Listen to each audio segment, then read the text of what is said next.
and welcome to the Gun Locker. I'm Mark, and this is Reximex's Myth in point 22. Now, Reximex is a Turkish-based company that was founded in 2015, and in those 7 years since its launch, it's done something really quite impressive. It's set up a distribution network system that spans 60 countries. That's a lot. And if you look at their website, which is really nicely laid out and easy to navigate, it states on there, with the vision of never compromising from manufacturing high quality products and customer satisfaction. That's great, that's what we all want to hear. But does that statement actually ring true? And has Reximex grown too big, too quick without first bedding themselves in properly and fully testing their products before sending them to market? Let's see if this rifle can shed some light.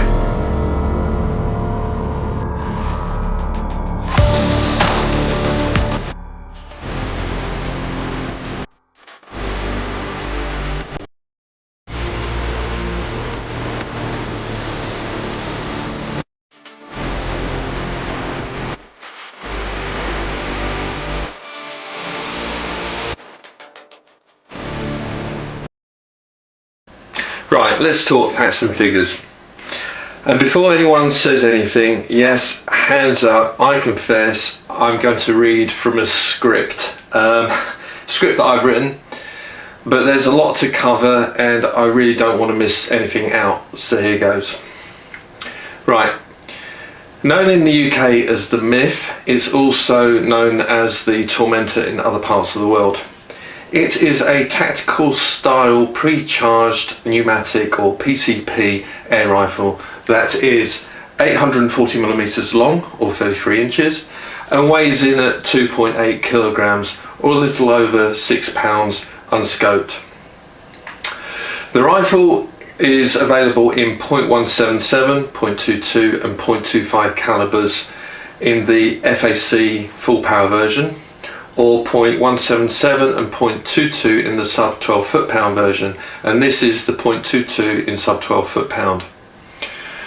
It now comes packaged in a cardboard box and it's supplied with an owner's manual, 2 rotary magazines, 1 single shot tray, 1 short Picatinny rail with fixing bolt.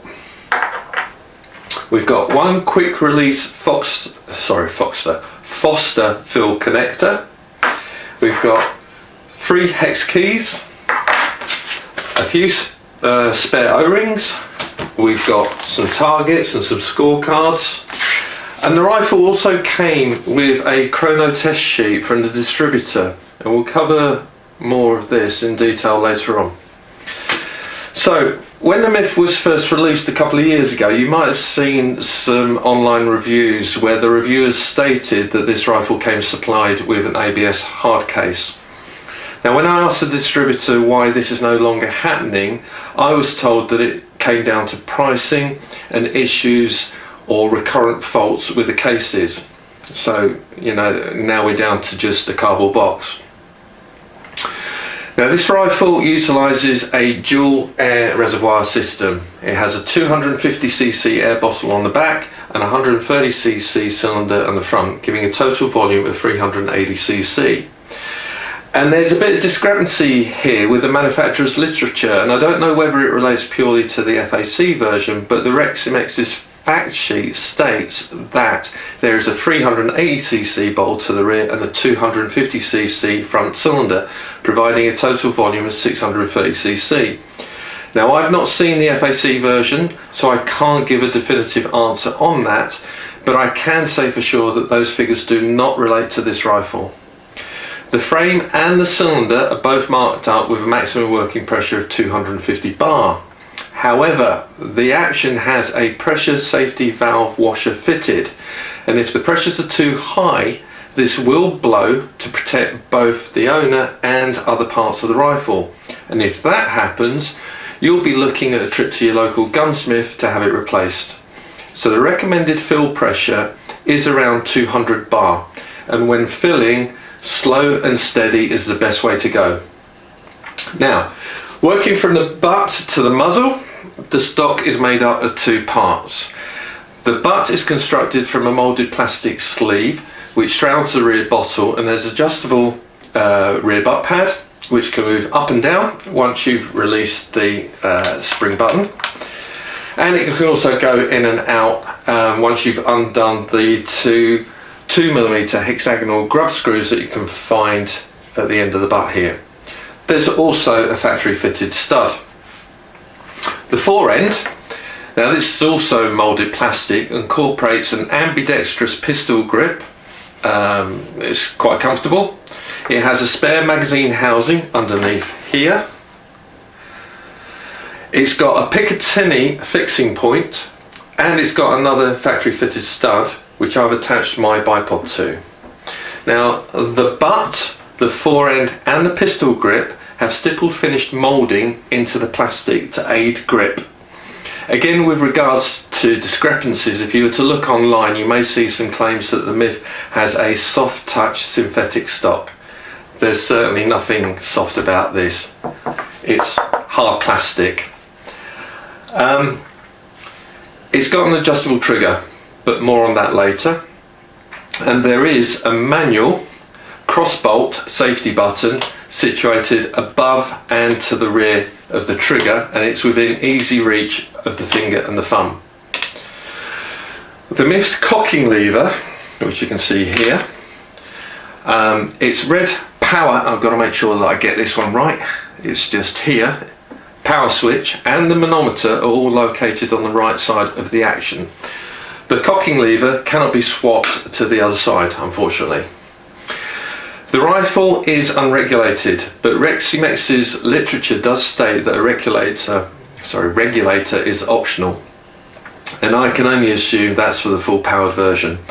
The frame, which is made from aluminium, has a dual Picatinny dovetail rail that can accommodate both 11mm and 22mm mounts, and a loading port at the front here that's designed to accommodate the rotary magazine and a single shot tray, obviously not together, but again more on that later. The barrel is 380mm long or 15 inches, and there's a 1/2 inch UNF thread at the muzzle. There we go, and that can accommodate universal sound moderators. So the thread is protected with this muzzle weight, but in all honesty that kind of serves more as a decorative feature than to actually counter any kind of muzzle flip.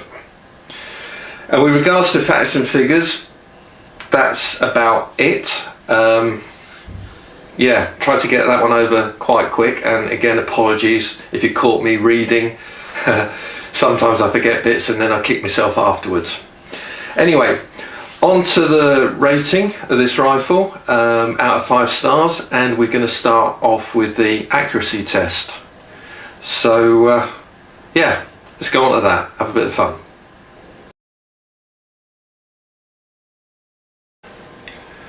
So before I show you the footage of the accuracy test, a couple of things to mention. One, this is actually take 2. Take 1 is going to be shown during the build quality part of this review. And also I wanted to apologise for the film quality in that the camera is coming in and out of focus all the time. And that's because I'm trying to film myself shooting at the target and keeping the target in view at the same time. I've noticed on quite a few reviews lately where the guys are shooting at targets, but you can't see the distance. What you do see is a side-on shot or a side-on angle of them shooting the rifle, and then you see an inset of the target, but the two aren't actually connected on film. I'm not saying that these guys aren't shooting at the distances that they're claiming. I'm just saying that you can't see the connection between the two, and that's what I'm trying to provide for you. Also, with the sun being so low this time of year, it does interfere with the camera work close up to the target. My apologies for that. Anyway, hope you enjoy the footage, and I'll catch you back in the studio afterwards so we can have a chat about what I found. Hi guys, right, so I'm out on the range at the moment. Target set out at 30 meters, as always. Got a paper target on the left hand side that consists of 5 small targets, and on the right hand side there's a set of spinners. Out with the Myth, Reximex Myth, .22 caliber. I've really struggled with this rifle to do an accuracy test, so I've had to change scopes because the previous scope, and you'll see this on footage later on, didn't actually accommodate the magazine, the rotary magazine, and I tried to shoot with the single shot tray, and that had issues as well, which again you'll see on the footage within build quality. So I'm just loading up the mag now. You guys have probably seen this loads of times, so I don't really need to go into how it's fed or how the magazine is fed. What can I say about it? It's really becoming a love-hate affair with this rifle now. I'd love for it to perform. I'd love for it to do as, you know, all the previous reviews online has stated that it can. In other words, be accurate, have a high shot count. But I'm really struggling. Since day dot when I received this rifle, and don't get me wrong, the guys that sent it over to me from Range Right have done a cracking job. Customer service is brilliant, but the rifle's had issues, you know, and I'll go into those issues in the build quality. So there we go, I've got a full mag now, 12 shots,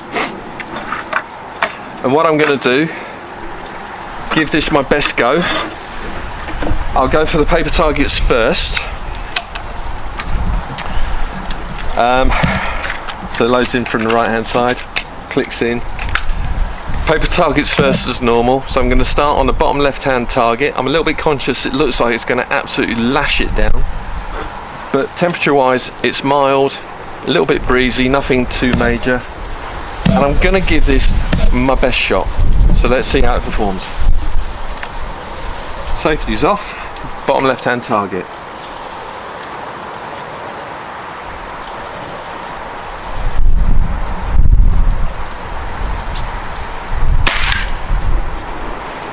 So that's just off the red cross at 230. Bottom right hand target.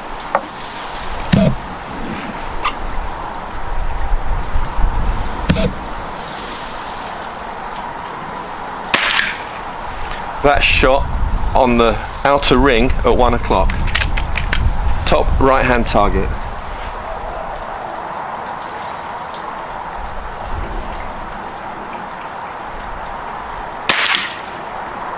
So that's at 230, about, say, 3/4 of an inch out from the cross. Top left hand.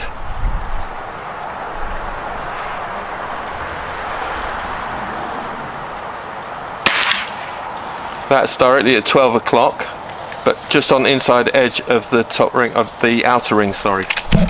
Center target.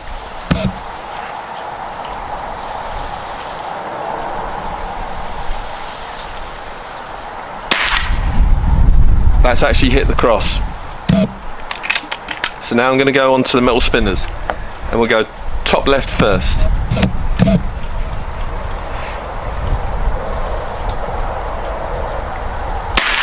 That's a hit.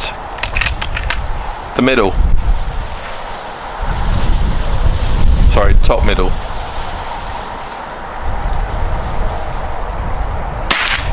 That's a hit. Top right.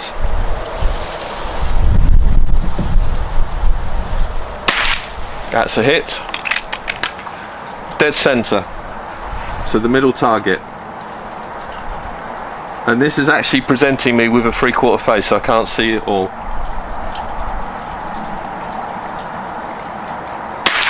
That's a hit. Bottom left hand target.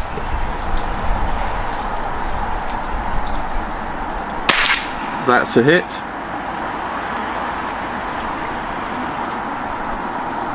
Now the bottom right hand target is just basically the edge. If I can hit that, I will be amazed, but I'll give it a go because I cannot see any face to that at all.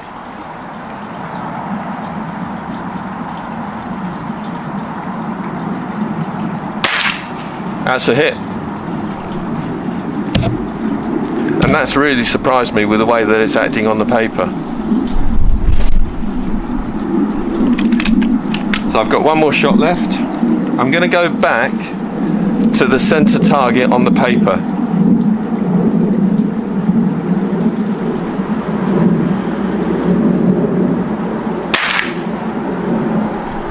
And there we go again.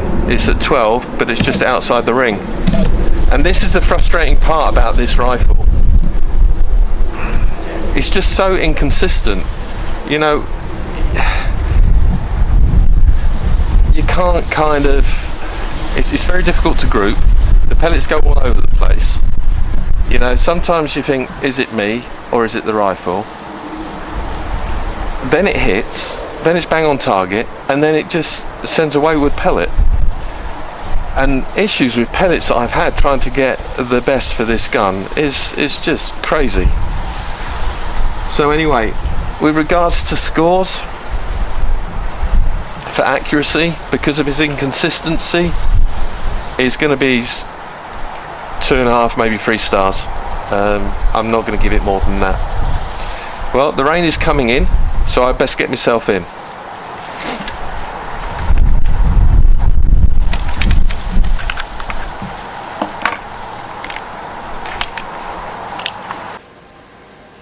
Okay, so we're back inside and you've seen the footage. 2.5 out of 5 stars. That's what I've settled with. I know I said 2.5 to 3 stars, and I've taken a bit of time to think about this, but I'm taking into account all the other air rifles that are sub 12 foot-pound available on the market today, and I would be disrespecting those rifles if I increase the rating on this one. I'm disappointed with this gun. It promises a lot, but it simply does not deliver. And it's taken me a few attempts to get to this. Like I said to you earlier, what you've seen is take 2. Take 1 I'm actually going to show on the build quality part of this review. But I thought that I couldn't get a group because the barrel was dirty, so I cleaned the barrel, and by God, it was filthy. The number of patches that I had to put through this to get it somewhere near clean was just stupid. So I cleaned the barrel, took it out, again couldn't get a consistent group. So then I went for a whole load of pellets, because as we know, a lot of rifles nowadays are very pellet fussy. Well, this one is. And I ended up settling with Air Arms Diablo Fields, because that's the pellet that this rifle seemed to like the best. But the truth is, even with a clean barrel, with the best pellets that I could find for this gun, I still couldn't get pellet on pellet groups. Couldn't do it. And the inconsistency is such a worry for me, because this rifle lends itself to field work. It's light, it's compact, it's pointable. Okay? But the inconsistency really, in the accuracy part, really worries me, because would I use this for small game work or for vermin control? Absolutely not. And the simple reason is that the risk of maiming an animal as opposed to dispatching it quickly and humanely is way too high. Way too high. And then you've got to think, well, if you're not going to use it for vermin work or for, you know,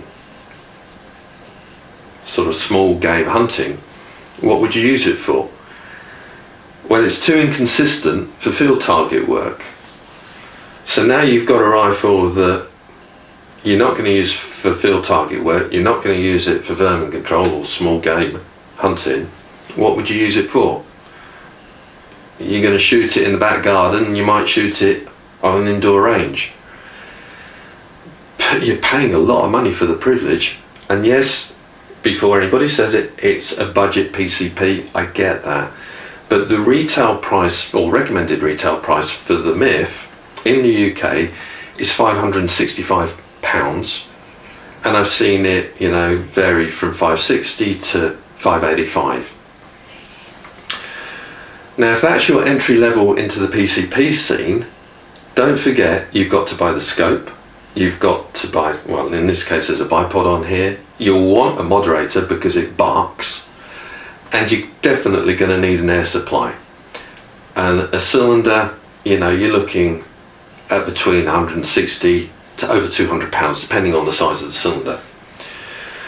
So to get yourself in the position of actually being able to shoot this rifle, you're not going to have a lot of change out of £900 for your first gun. That's a lot of money for a rifle that is very inconsistent in its accuracy. Would I buy it? No, definitely not. Do I agree on 2.5 out of 5 stars as a rating for this rifle's accuracy? Yes, I do. I absolutely do. Yeah, I really don't know what more to say. I'm disappointed, I'm frustrated, because it could be so much better than this. Maybe the manufacturers need to have a rethink, or get it back into the workshop, have a look at the barrel, have a look at the air supply. The trigger isn't great, you know, and certainly the indexing of the pellets is a problem. Yeah, back to the drawing board for Reximex, I think, on this one.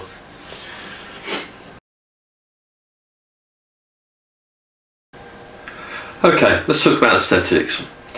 So I've rated the rifle 3.5 out of 5 stars. And the reason why I've done that is that actually it's not a bad looking thing.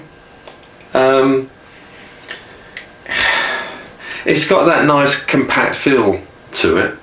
And if you pair it up with a decent scope, yeah, it looks the part. You know, the bipod helps as well. Obviously all black, compact. Does it look? It promises a lot, for sure, it does. Does it stand out from the crowd? Not really.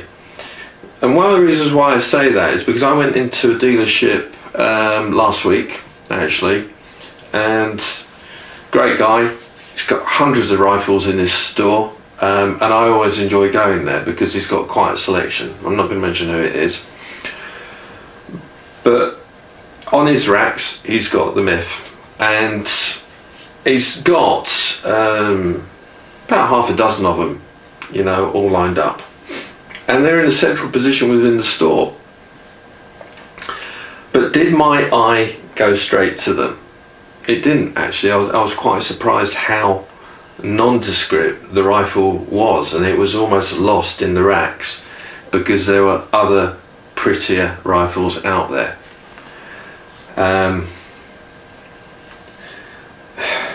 Short and sweet, it's okay.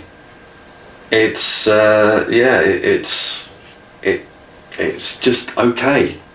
I can't get excited about it, wish I could. It has that tactical feel, but there are other rifles out there that do it better. And style over function, I think, more on this one, unfortunately. Yeah, so 3.5 out of 5 stars. I'm going to keep it short and sweet, otherwise it's just basic hot air that's coming out of me. So yeah, that's it.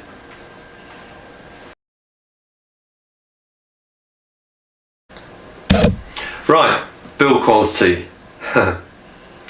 Where do we start with this one? Tell you what, I'm going to show you take 1, which I mentioned previously, and then we'll have a chat about this rifle. Hi guys, I'm here with the Reximex Myth, the 2.2. in all honesty, come out to do an accuracy test, and I thought I'd use a single shot tray, but I've had so many problems trying to load it in that the pellet's not indexing properly. You drop it into the tray and it'll flip itself around. You know, the dome head is actually pointing to you. So although I've tried to give this my best shot with regards to using one of these, I'm going to revert back to a magazine. So 12 shot, standard mag that you see on most Kraus and Reximex's, Turkish made rifles nowadays. And the way that you load it, simply you see an arrow, you rotate the face in the direction of the arrow until it can't go any further. Hold it there because it's spring loaded, and if you don't, it will just return. I don't know if you can see that, it will just return back. So hold it there, put your finger underneath, just cover the hole so the pellet doesn't drop through, and then there you go, it's safe. Now we'll quickly load this up and then we'll have a little bit of fun and see. Now the rifle has been paired up with a Conus AS34. It's a 2-6 by 28. What do I think of the scope? It's okay. I think it's expensive for what it is.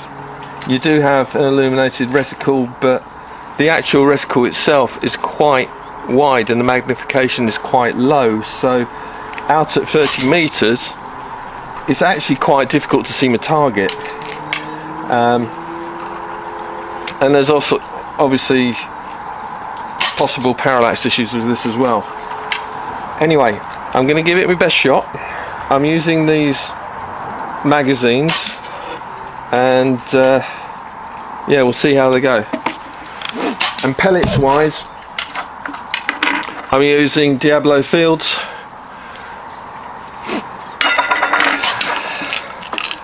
And let's see if I can do this justice. Right, okay. Slots in from the side. There is a groove there. You just got to find it. Let's have a look. Where are you? Right.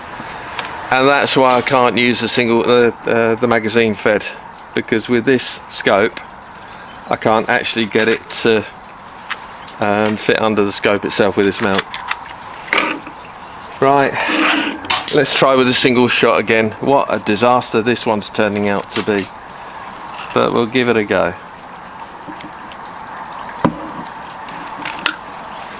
Alright, let's try. I'm going to go for bottom left hand target.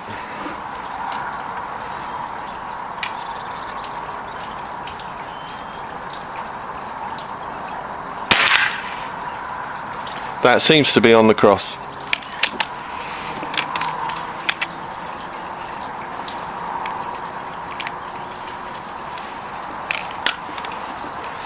Bottom right hand target.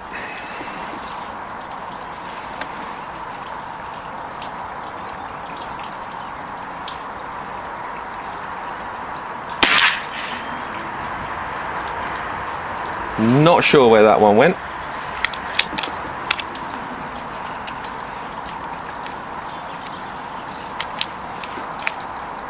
That's not indexing properly.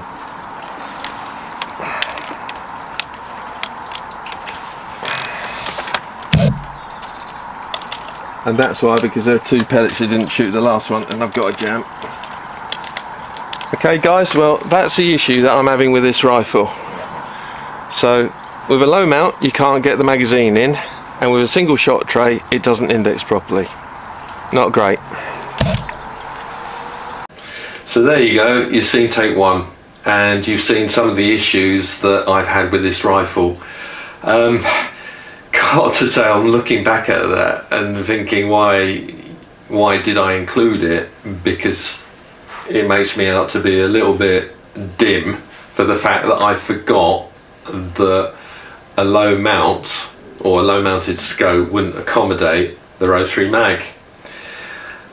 But I guess that's because I got so frustrated with the rifle just trying to get a group out of it, and you know, it's real life, it's real world. We all make mistakes, and that was one of them. But at least you get to see some of the issues that I've had with it. All right, let's crack on. So, build quality. What can I say? Where do we start? Let's start from the back, from the butt. This beautiful butt pad. What can I say about it? It does the job, but it doesn't do it easily. And what I mean by that is, if you press this button in, it's stiff.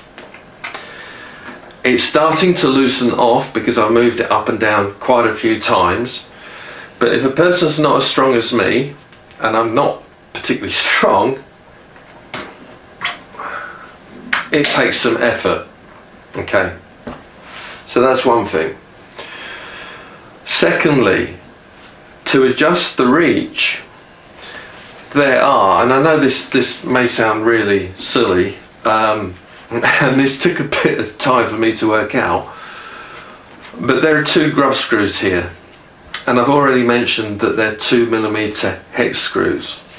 But like I said before, Reximex have provided 3 hex keys or Allen keys, and the middle key looks as if it fits in these 2 holes, which it does. So I tried it and I turned it, and it wouldn't seat in the grub screw, and I thought, oh, here we go, another issue, there's no grub screw, so I can't move this butt pad in and out.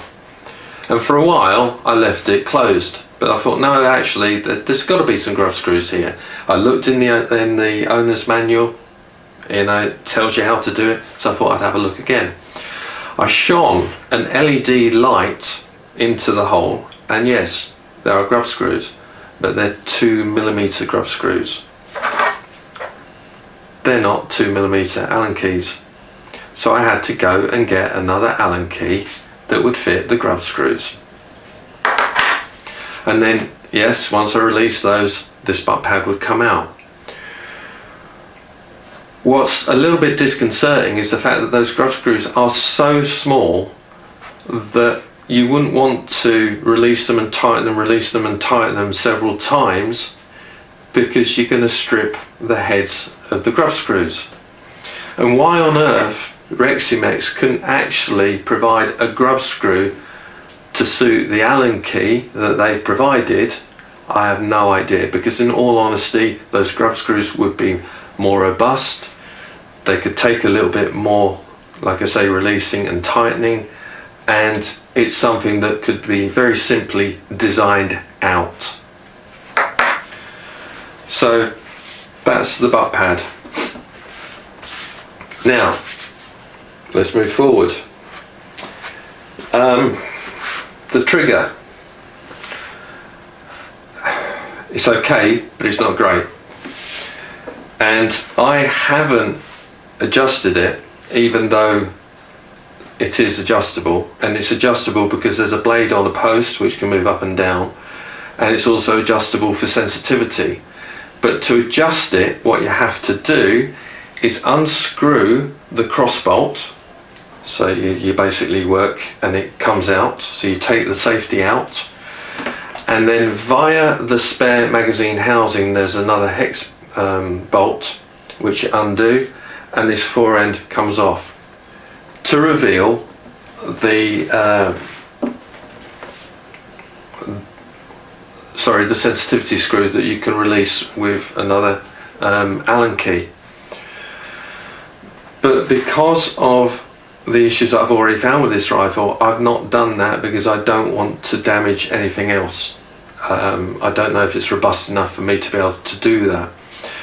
And again, one of the reasons why I say that is because with regards to this Piccadilly rail, there's a reason why that's not attached to the fore end.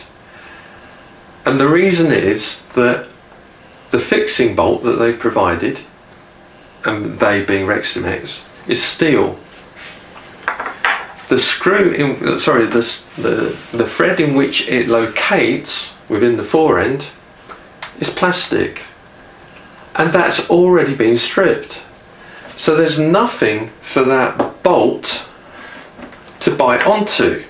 So you can't tighten it up, and if you can't tighten your Picatinny rail to the forend, there's no point putting a bipod on it because it's simply going to work its way loose. And I get that manufacturers want to use plastic because plastic is a cheap product, although it's not eco-friendly, but hey, you know, that's another issue. But it wouldn't take much to actually mould into the forend a steel nut so that this bolt can actually lock into it. It's a small thing, but it makes a big difference, and it wouldn't cost the earth to do it. So that's the issue that we've got with the Picatinny rail. Now let's talk about the elephant in the room, cocking the rifle. So as you saw on take 1, I had issues with a jam. And I've got to say, I'm a little bit embarrassed for the fact that I forgot that the low mounted scope wouldn't accommodate the rotary magazine. Yeah, bit of a muppet, my apologies. But with regards to the actual use of the single load tray, what I was doing, you could see that I pushed the tray out in order to be able to load it, and I found that was the easiest way to load the tray, because with my fat thumbs, when I drop the pellet in, it tumbles, so it doesn't roll in easily. The dome would either be upright or it would face me, and it was just a bit of a pain. So I found that if I pushed the tray out slightly, I could load the pellet in from the side, okay? And then when I put it back in, I thought that was great. But what actually happens is, if this rifle isn't exactly horizontal or tipping towards the muzzle, that slight backward lean is enough for the pellet to drop out. Did you see that? I'll do it again.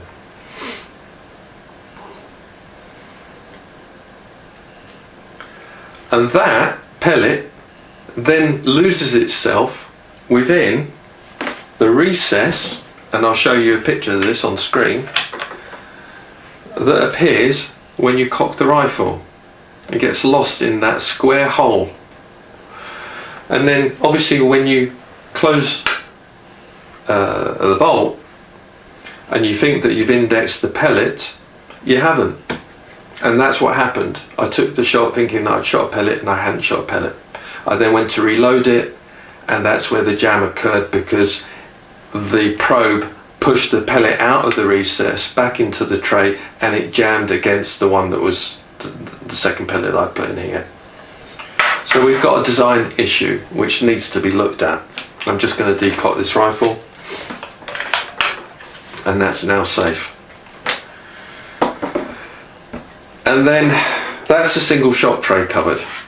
But let's talk about these rotary magazines, and they are commonplace now on Turkish rifles. Now these two are new magazines, and I'm just making sure that I've got the right one. Well, actually both of them have got it now, but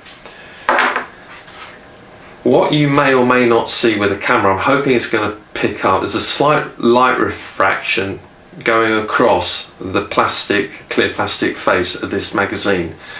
And that's because it's already fractured at the point where the metal pin protrudes. And that's occurred on both of these.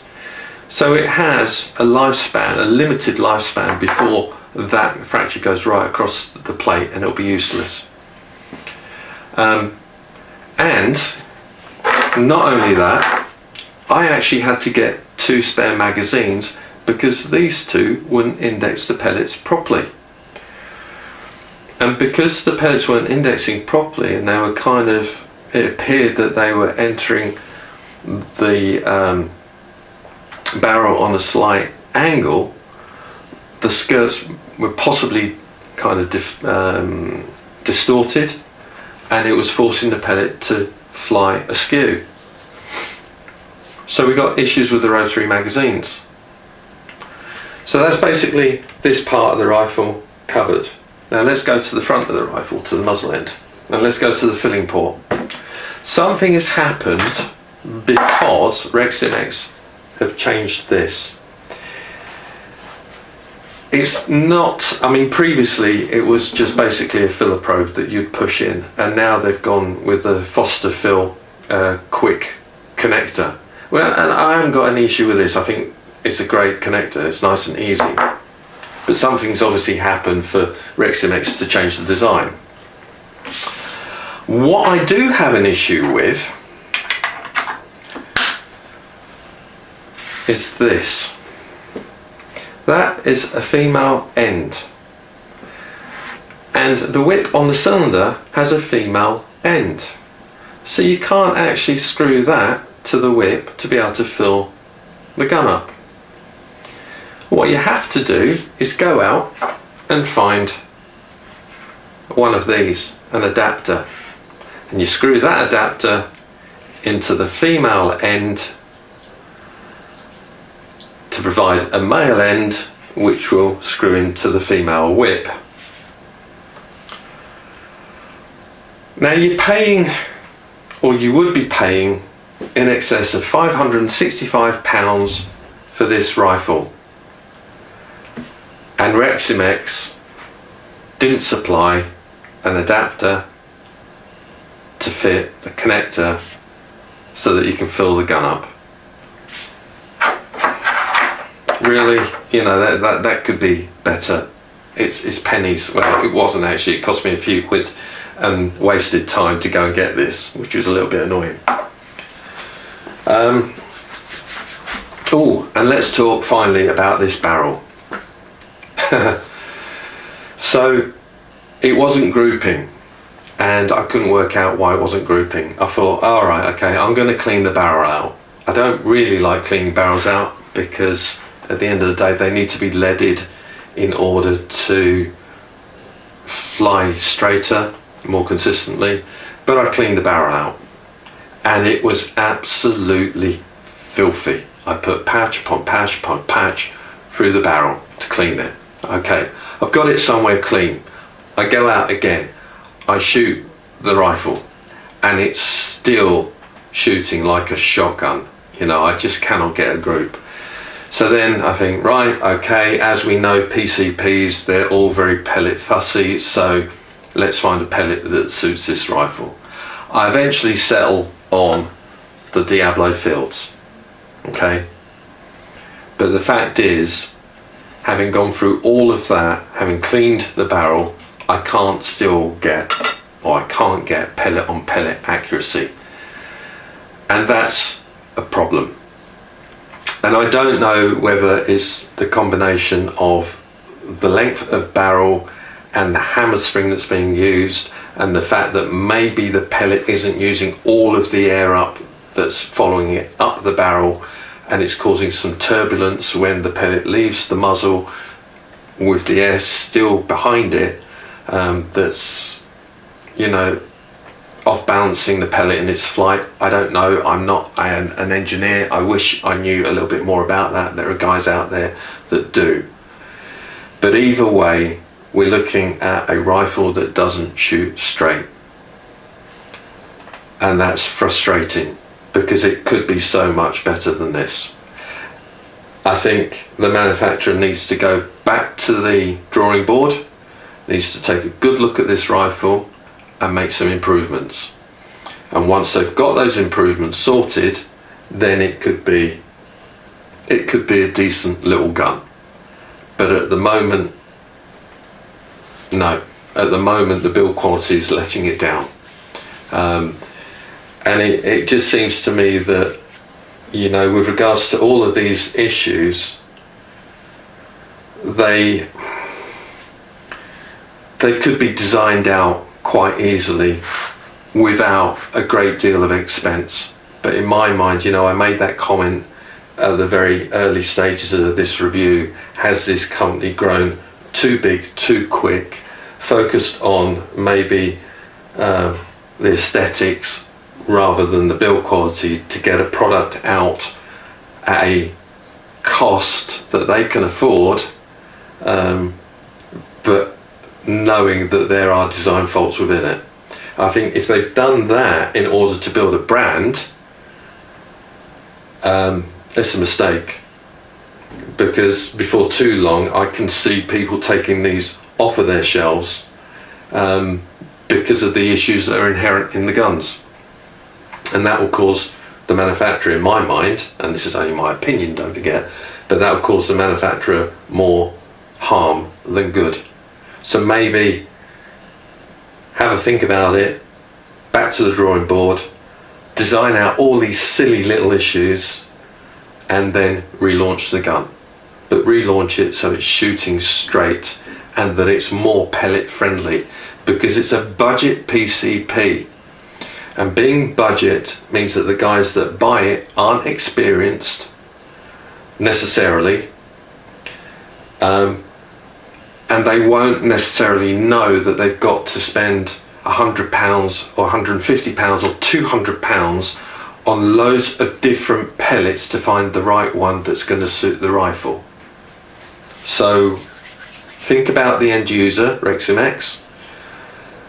Don't kill their sport by giving them a rifle, or kill their confidence, should I say, by giving them a rifle that promises to shoot well but actually doesn't.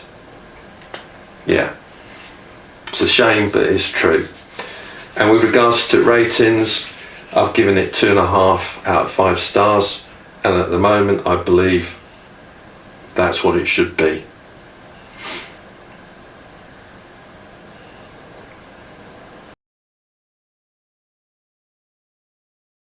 Okay, so let's talk about ergonomics. So I've rated this rifle 3.5 out of 5 stars, and I've done that because it has its good points, but it's got its negatives as well. In my previous video with the HW77K, I talked about ergonomics being the design of a product to suit the end user. And in many ways, Reximex has done that when they designed the Myth. It's lightweight, it's compact, it's pointable, it lends itself perfectly to the field. The component parts have good points to them, you know, and some not so good points to them. So for example, if we look at the butt and how it's created, so the butt is this plastic sleeve that shrouds the rear air bottle. It has an adjustable butt pad, goes up and down, and it goes in and out. Great. So it can be adjusted for shoulder placement and for reach. Fantastic. And it also has a factory fitted stud that will accommodate a shoulder strap. Makes carrying a rifle over any distances a lot more comfortable. But where the design lets it down is the fact that there is no adjustable cheek piece or comb, so you can't raise that up and down, and also the fact that the sleeve shrouds the bottle makes it quite bulbous, quite round. And when you're trying to shoulder the rifle and get that perfect eye alignment, it kind of feels like you're cranking your head over the bottle to get comfortable, and that in itself becomes uncomfortable. So that's the butt dealt with. Now if we look at the pistol grip, it's actually quite comfortable. I've got big hands, and you know, it accommodates my hand really quite nicely. But and what I should say as well is it is truly ambidextrous, so I don't know whether you can see that on the camera, whether it's picking it up or not, but it has the same design on the left side and the right side, which means that both left-handed and right-handed shooters can use it. But I've got a large hand, and although my hand fits around this grip nicely, it can be a little bit big for those people with smaller hands. The other thing that I'm not really comfortable with is the fact is the actual trigger alignment. Because it's set quite far back within the trigger guard, and it means that actually when you put your finger on the trigger blade, there's quite a bend in your finger, and that in my mind actually encourages inaccuracy, because there is too much movement of the finger there. So for me, the trigger blade could be positioned a little bit further forward. Now, I watched a review recently from a gentleman that reviewed another Reximex rifle. It wasn't the Myth, but it had a similar safety to this. And he actually made quite a song and dance of the positioning of this crossbolt safety button, saying that although he could reach the button easily with his finger, he found it really awkward to try and disengage, to engage the safety with his thumb. He said he just couldn't reach it, and he was like making all this effort of bringing his hand around that way, or saying that he had to move his hand around this way to hit the button. Do you know what? Honestly, it's just a song and dance. I can hit that button easily with both finger and thumb. And I've even wrapped my hand around to make it kind of uncomfortable for myself to be able to reach that button, which I can do, certainly. So, you know, it's just kind of personal preference, but it can be done. So, some people like the button, I do, others don't. It's their choice. Now, another feature of the forend which I like is the fact that it has a spare magazine housing, which is great, you know, fantastic. It allows you to carry that spare mag full of pellets, and if you're out in the field, you're not, you know, you've got one in the chamber effectively, one magazine already loaded up, you've got a spare to carry, great. And with regards to these magazines, which are commonplace on Turkish rifles now, the fact that they've got a shot counter on there, well, that's good as well. You know, it lets you know how many shots you've got left. So, yeah, handy little design. But I've already spoken about these in the build quality review. So let's see if I can get this to click in. Hey, there we go. I'm getting better at it. With regards to the single shot tray, what I don't like about this is the fact that it is so narrow that when you have got big hands, it's hard to drop the pellet in. It kind of, if you try and roll it in from the side, it can tumble.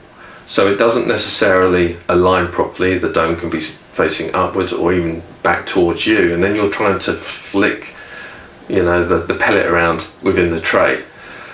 It could be better than that. And when you look at the frame, the aluminium frame, the good thing about it, it has this dual Picatinny rail, which means it can accommodate both 11mm and 22mm mounts. The problem that we have is the design of the loading port is so shallow that actually when you try to, or if you prefer a low mounted scope, the bottom of the scope tube will foul the entry point for the magazine, and as you see in take one, I couldn't get the rotary magazine to actually load into the port because there just simply wasn't enough room for it. So again, it's a design feature that affects the end user. So that's basically this section of the rifle covered. Now if we carry on going forward and we look back again at this forend, we've got this fixing point for a Picatinny rail, and okay, it's got build quality issues and I've talked about that before, so I'm not going to go into it again, but Reximex has obviously thought it'd be a good idea to be able to put a little Picatinny rail on there so that the end user, you know, can put a bipod on or whatever else they might want to attach to it. Which is great. Why they just simply didn't incorporate that Picatinny rail first off, I've no idea. But they put it on as an optional extra. The fact that they've given us a factory fitted stud as well, on which I can fit my own bipod. Well, that's a nice touch, but it also accommodates that shoulder strap that I mentioned earlier. So with regards to ergonomics, as I say, the rifle has its good points and it has its not so good points. There's not a lot more that I can say, and with regards to the rating, again, I have to respect all those other rifles that are out in the marketplace at the moment, and many of those are or have more adjustability to them, which makes them a better fit with regards to that end user. So their ergonomics has been thought about more, and they will score higher than this. So 3.5 out of 5 stars. I think that's a fair rating.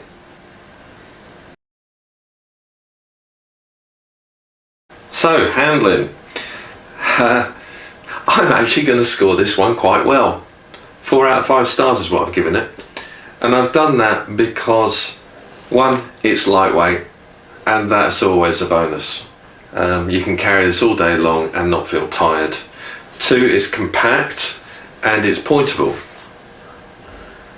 which is nice. You can shoulder the rifle quickly, the balance feels okay, and you can hold it there for a considerable length of time without the rifle starting to shake.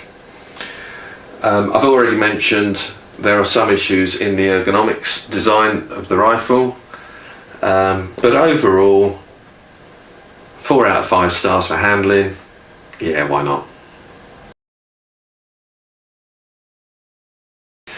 Okay, loading. I feel as if in one hand I'm giving and in the other hand I'm taking away.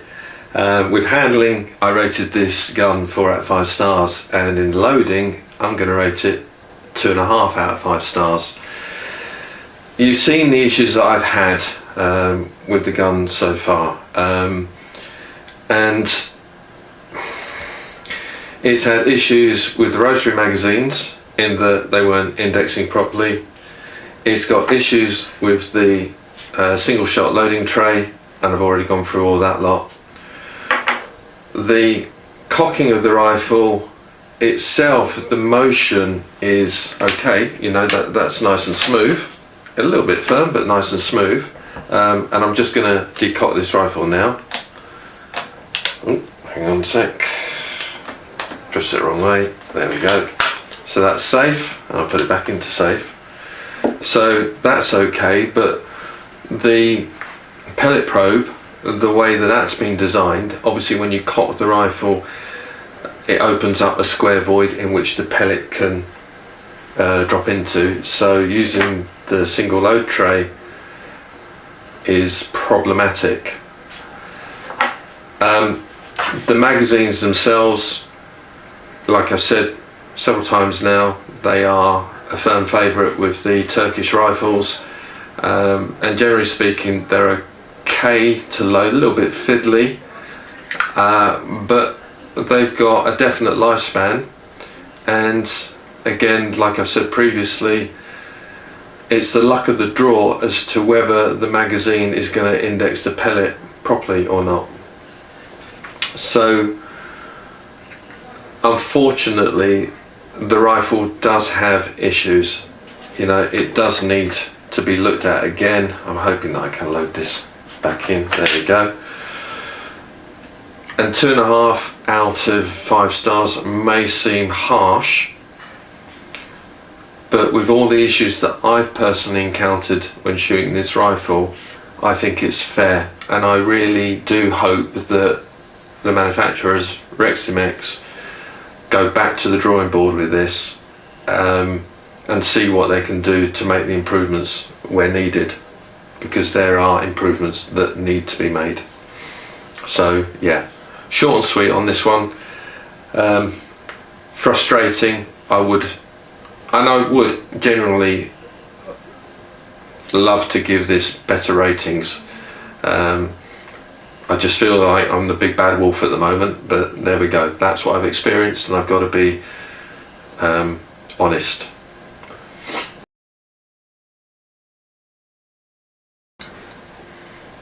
Okay, so let's talk about safety. Well, again, it's going to be sort of short and sweet, to the point. I've given the Myth a score of 4 out of 5 stars. Now, I have mentioned that some people may not like the crossbolt safety button that you can see situated above and behind the trigger.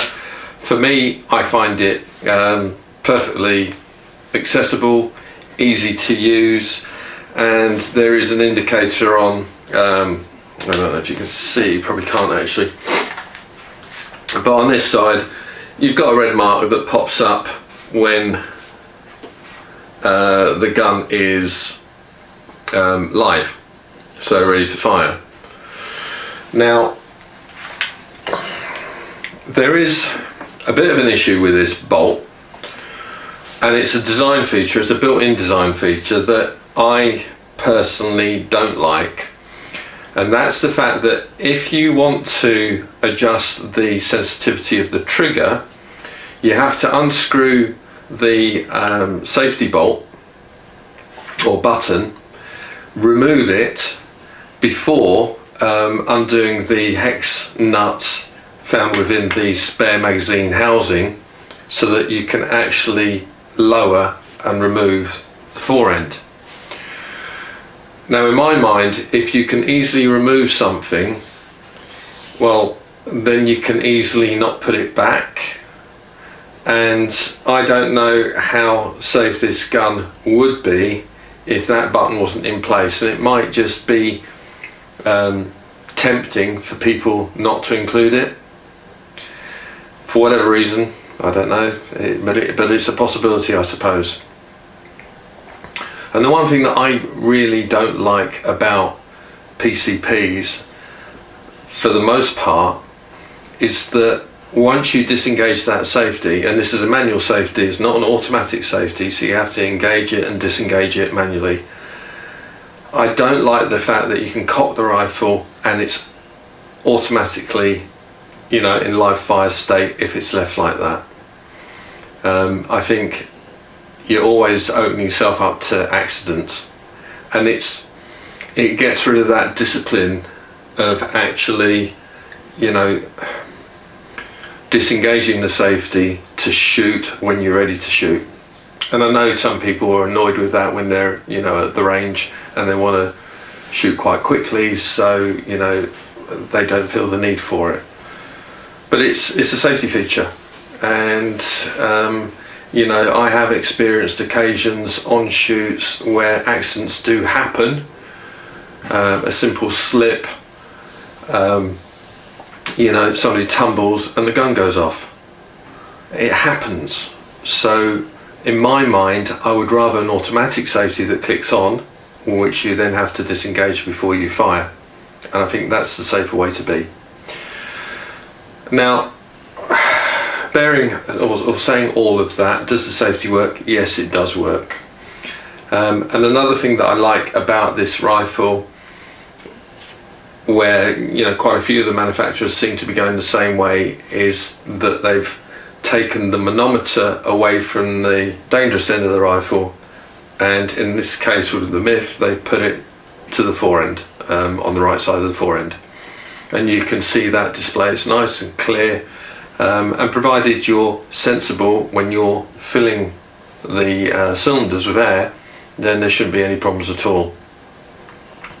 They've also incorporated that pressure valve or pressure safety valve washer within the action, and of course if the pressures are too high, that will blow, safeguarding the shooter and also other parts of the rifle. So yeah, apart from my own personal preference, whereby I like automatic safeties, I can't really fault this gun for what I can see here in front of me. It's performed as it should do, and that's why I'm giving it 4 out of 5 stars.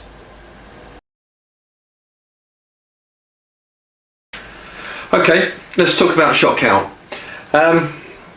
Now, with regards to rating the rifle, I'd say straight off the bat, I've given it a score of 3.5 out of 5 stars, and I've done that because I've got to be respectful of those other rifles on the market, and the shot count seems to be getting higher and higher these days.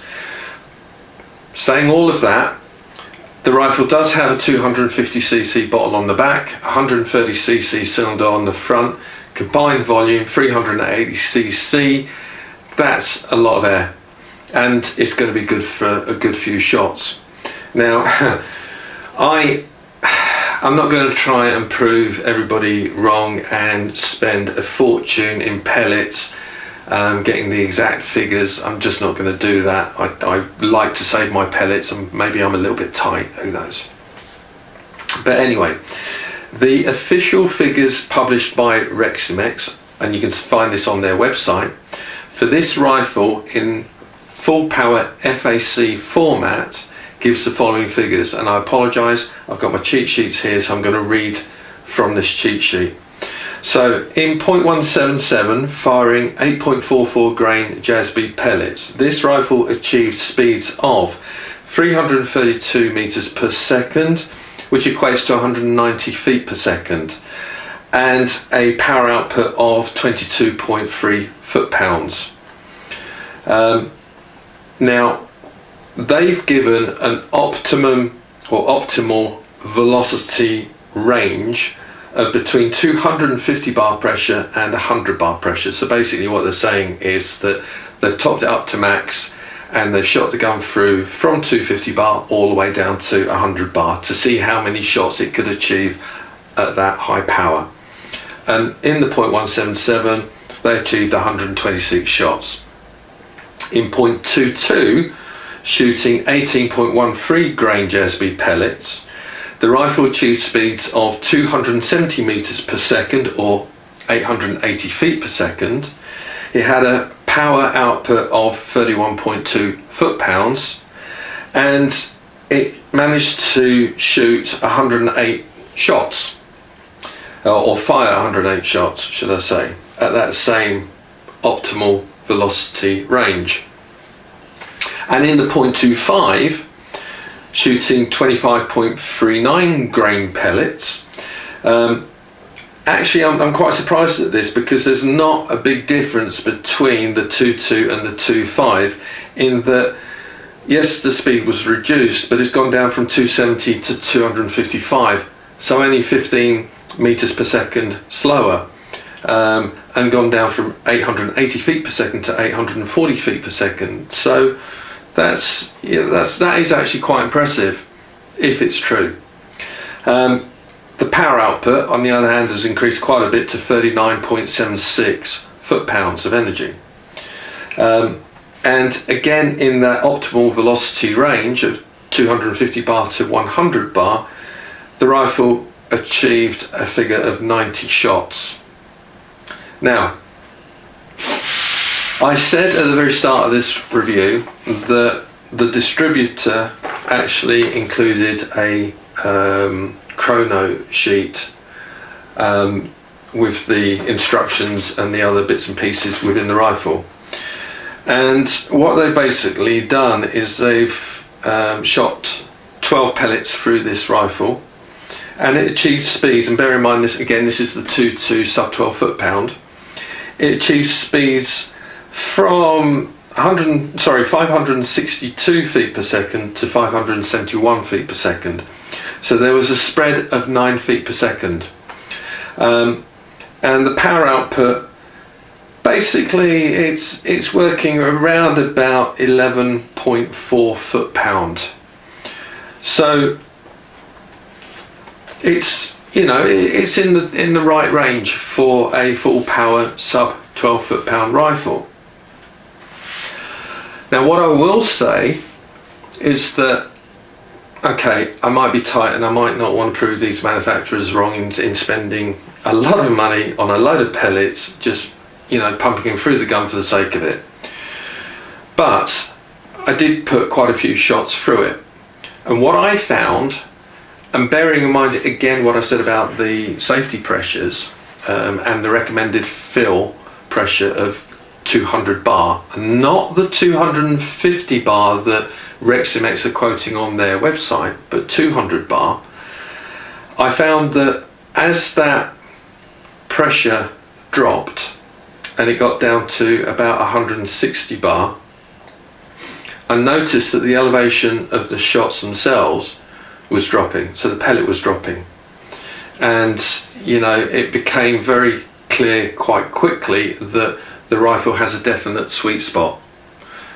You know, for me, once I saw that pellet start to drop, it was a case of, okay, let's top it up again, let's get it back up to 200 bar. What more can I say? Not a lot really. That's the thing with PCPs nowadays. Everybody seems to want a high shot count, okay, but it's one thing churning these pellets out, it's how accurate they are and how consistent they are that's more important to me. So yeah, I've given it 3.5 out of 5 stars. Please, if you disagree, feel free to you know, write it in the comments. Again, I would ask, because we have a young audience and there are females that watch these videos, that any comments you keep them clean and respectful, but I would appreciate any feedback that you guys may have. So yeah, that's the shot count. Okay, so we're talking about the trigger now. Personally, I know that it's an adjustable trigger, and I've already said in the previous sections that I've not adjusted it. I shot it straight out of the box. I have to admit, I don't like this trigger. There's not enough first stage travel for me, and when you do come to that second stage, it's a little bit firm, it's a little bit unpredictable. It kind of feels like there's a tiny amount of creep before it gives, and I'm assuming that, you know, when you adjust the sensitivity, then that'll slacken off. But again, when you've got a trigger that's got virtually no first stage travel, that then becomes a little bit, it's disconcerting for me. I'd like to know, you know, where that second stage is. You guys know that I'm a fan of the record trigger, you know, and I scored that very highly because it is a world-class 2-stage match grade trigger, and you've got to go a long way to beat it. This falls short, it really does.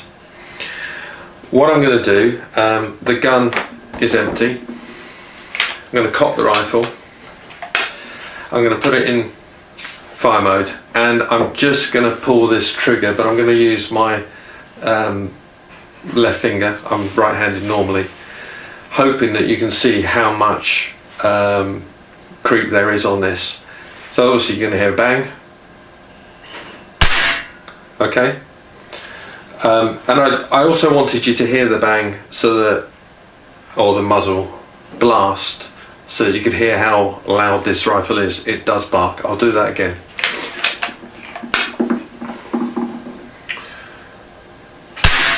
Okay, it doesn't take a lot of force to pull that trigger back, but it is a little bit inconsistent.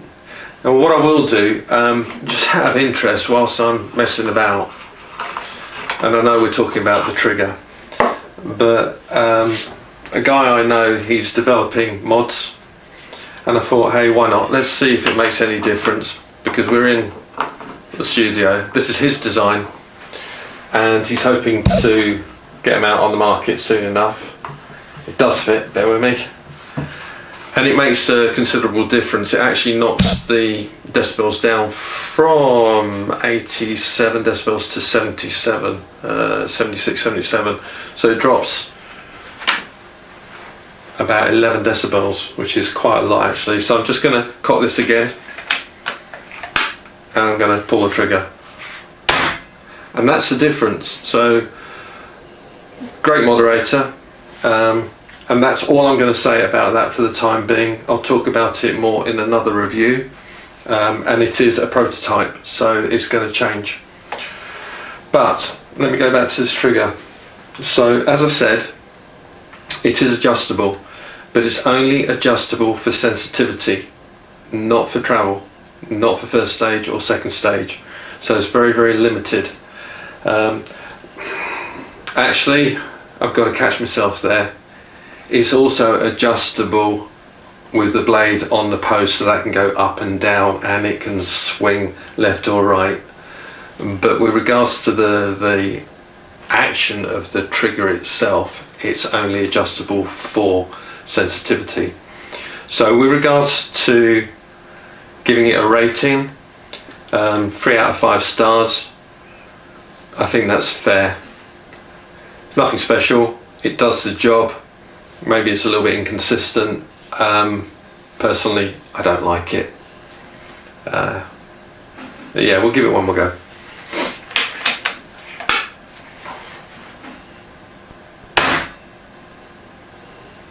Okay.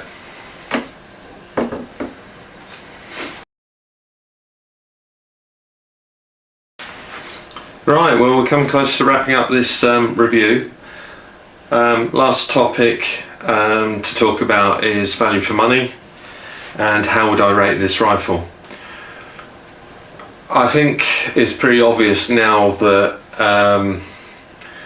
it's not had a great review from myself, and with regards to value for money, again, I'm going to score it round about 3 out of 5 stars, or no, sorry, I am going to score it 3 out of 5 stars. In my mind, the rifle promises a lot but doesn't deliver. I believe the manufacturer needs to go back to the drawing board and rectify all the issues that, you know, I've come across, and I'm sure they'll be on other rifles as well. Because of those issues, because of the fact that I wouldn't use it for hunting, I wouldn't use it for vermin control, I wouldn't use it for field target work, all of a sudden it becomes actually quite expensive for what you could use it for. And again, it's a budget PCP, so it's meant to target those individuals that are coming into the airgun scene, and this may well be their first rifle. And if that's the case, like I said previously, to get yourself a setup that you can use, so rifle, scope, possibly a bipod or pad or bench rest, whatever you want to use, your air supply, you're looking at paying around about £900 UK. That's a lot of money. In my mind, there are many rifles out there that actually offer the accuracy, offer the consistency for a lot less. And I'm going to refer back to Warts HW77K, because like I said before in my previous videos, that's setting the bar, that's setting the standard. And as I said to you before, I bought that rifle for £375 and I could shoot it straight out of the box because it had open sights. And let's be honest, the quality of the rifle is stunning. So question, would I buy this gun? In its current state, no, I wouldn't. If Reximex actually does take it back to the drawing board, does iron out all the issues, gives it a barrel that actually is more pellet friendly and consistently accurate, would I buy it then? I probably would. I probably would, because like I said to you before, it's light, you can carry it all day, not feel tired, it's pointable, it, you know, it fits in the shoulder nicely, the balance is quite good. I would get over the, you know, the other kind of little bits and pieces that I don't particularly like about it, but I would live with them. So yeah, I probably would buy it, but currently in its current state, what I've experienced, no, I would not. So for me, it makes it, it just doesn't make it good value for money. Simple as that. And that's a shame.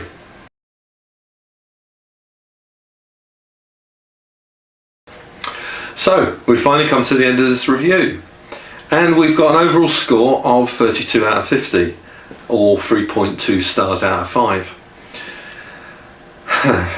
It's been quite a journey, and it's taken longer than I thought it would. I said to myself before I started this, keep it short. But the thing is, you know, when you've got issues to talk about and they need to be said, obviously the time's going to drag out. I hope I haven't bored you guys to tears. Apologies if I have. I'm not going to please everybody. I hope the review has been informative, because that's what I set out to do. Obviously I'm going to ask you to subscribe, because that will help the channel. I'm going to ask you to like it if you like it, and share amongst your friends as well. Let them know about the Gun Locker. And if you have a rifle to sell, or if you're looking for a rifle or a firearm or a shotgun, shooting accessories, then pop over to our website, www.thegunlocker.uk. And it's open to everybody from all over the world, except obviously sanctioned countries. But no, please feel free to pop in, have a look at the site, purchase some guns, or sell your own. It's there to be used. And yeah, I'm looking forward to the next review. I've got a great gun coming up. It is incredibly accurate, and I'm really looking forward to that one. So catch me on the next one, and take care for now. Bye bye.